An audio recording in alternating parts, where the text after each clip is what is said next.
ternyata diam-diam saya diajari ini, ilmu titik ini. Insya Allah Pak Ayahanda Guru juga titik ini saya, karena saya merasakan ini gitu loh.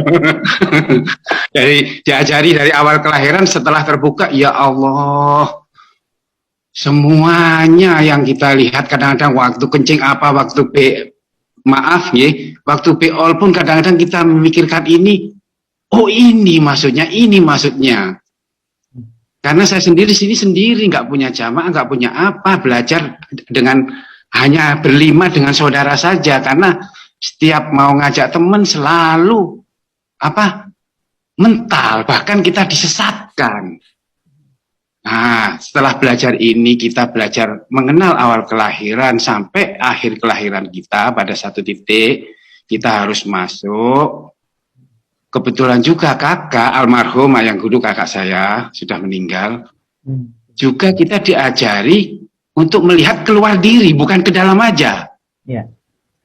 Setelah kita keluar, ya Allah, Ayahanda Guru, ternyata di situ sampai zaman Nabi dulu banyak sekali orang yang nggak bisa pulang, Ayahanda Guru. Banyak sekali yang nggak bisa pulang. Ya saya nggak akan nyebut nama, termasuk yang tokoh-tokoh terkenal sekarang. Ini yang kadang-kadang saya sama adik, karena saya belajar sendiri, nggak punya penuntun seperti Ayahanda Guru. Terus yang saya tanyakan ini ya Guru, ada seorang ulama besar, bahkan yang sudah meninggal tersohor, yang kemarin-kemarin itu hanya minta tolong ingin dipulangkan. Dan nama-nama tersohor yang sering disebut di mana di media sosial, apakah itu yang di utara, di selatan, dia hanya menyebut siapapun yang membaca Al-Fatihah nggak akan diterima kecuali Al-Fatihah itu. Al-Fatihahmu katanya gitu, Ayah Guru. Saya belum tahu setelah 3 hari, ya Allah, Al-Fatihah ternyata ini untuk mengantarkan pulang gitu ya, Guru. Dan yang terus sampai sekarang ini saya sangat sedih banget, Ayah Guru. Kenapa saya sedih? Mayoritas seorang ulama yang besar dan yang sudah terkenal lah mengajak kita untuk bersolawat supaya mendapat syafaat Nabi Muhammad. Sedang prakteknya saya lihat mereka setelah meninggal nggak bisa pulang. Akhirnya saya dengan jamaah berkesimpulan, karena ini kita belajar sendiri dari pengalaman juga ya, ada Guru ya. Ternyata syafaat itu bukan kita mengharap, harusnya diraih untuk mengenal Rasul yang pada satu titik itu menemukan cahaya untuk menembus itu. Di sini saya sedihnya, ternyata banyak orang-orang yang belum memiliki kesadaran bening, akhirnya terjebak oleh katanya-katanya.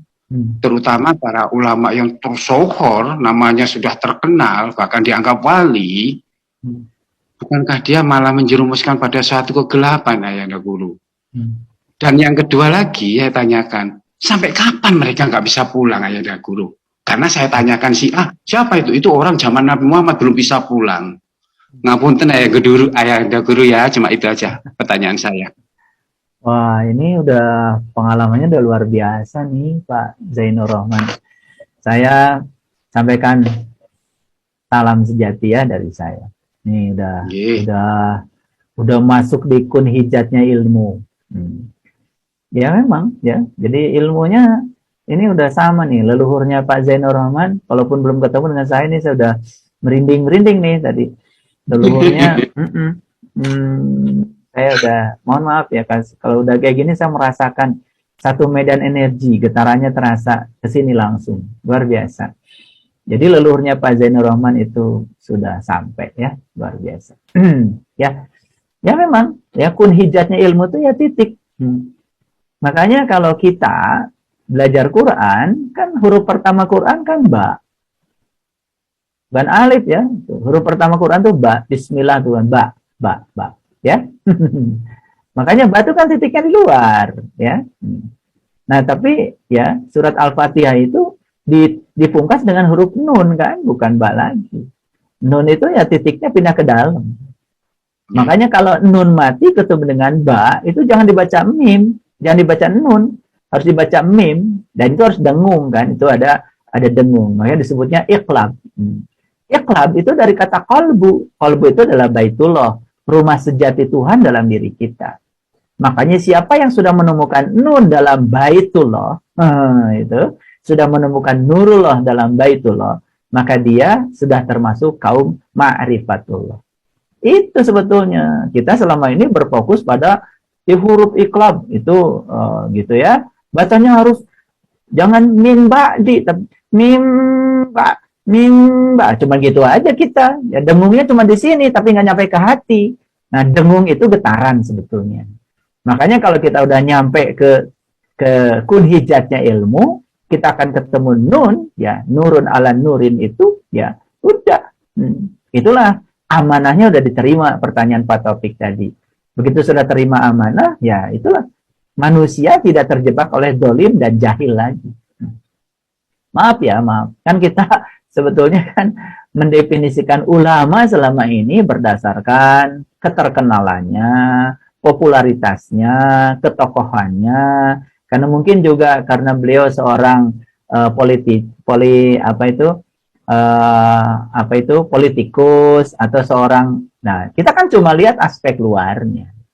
Jadi Pak Zainur Rahman ini luar biasa ya, sudah bisa menyaksikan orang-orang yang nggak bisa pulang. Ya, malah ini minta tolong ya supaya bisa pulang. Dan jadi sebetulnya peristiwa yang semacam ini sering saya alami Pak Zainur. Ya. Banyak yang minta tolong, minta pulang. Padahal sebetulnya di masyarakat kedudukannya ya secara lahiriah seakan-akan sudah terhormat. Makanya ulama itu di Quran surat Ali Imran ayat 49 cirinya 3. 1, bisa membebaskan penyakit buta.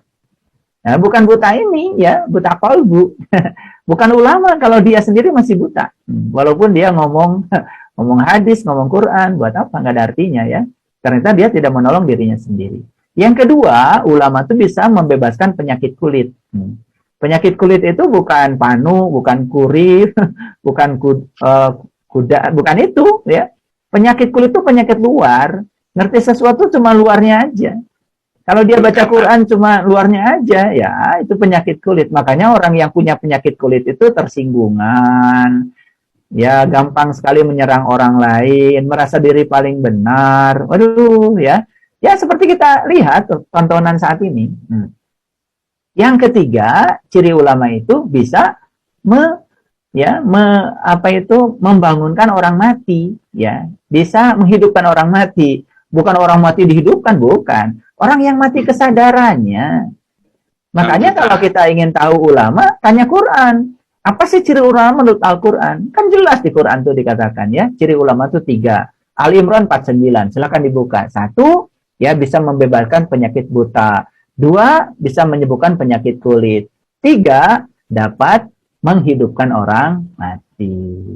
Ya, banyak orang itu sekarang kelihatan sibuk hidup, padahal sebenarnya mati kesadarannya, gitu. Ya, nah jadi apa yang dialami oleh Pak Zainur Rahman luar biasa. Nah, pertanyaan tadi, mengapa kok ada dalam tanda kutip ya masyarakat menganggap itu adalah seorang tokoh.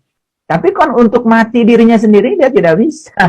Bagaimana menolong orang lain? Ya, jawabannya sederhana, ya karena beliau belum menerima amanah, ya, gitu. Makanya jangan buru-buru kita memproklamirkan siapa, ya. Gelar itu yang bagus itu bukan kita yang memberi pada kita, biarkan orang lain yang memberi pada kita.